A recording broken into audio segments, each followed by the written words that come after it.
এখানে এখন খাচ্ছি রুটি। আর স্কুল থেকে জাস্ট ডিউটির থেকে আর কি মানে বাড়ি আসলাম। আর আজকে আমাদের বাড়িতে একজন এসছে বহুদিন পর।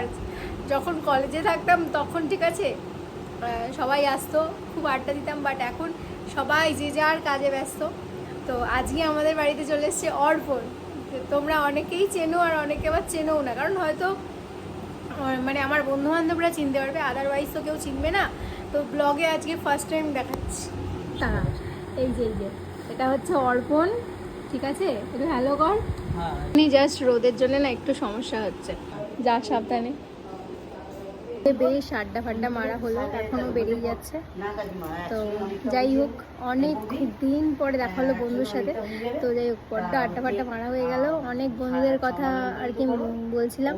আর সব থেকে বড় কথা, পিউয়ের সঙ্গে বড্ড আড্ডা মারা হচ্ছিল, অর্পণ আর আমি দুজনে মিলে, মানে অনেকক্ষণ ধরে আড্ডা মারছিলাম।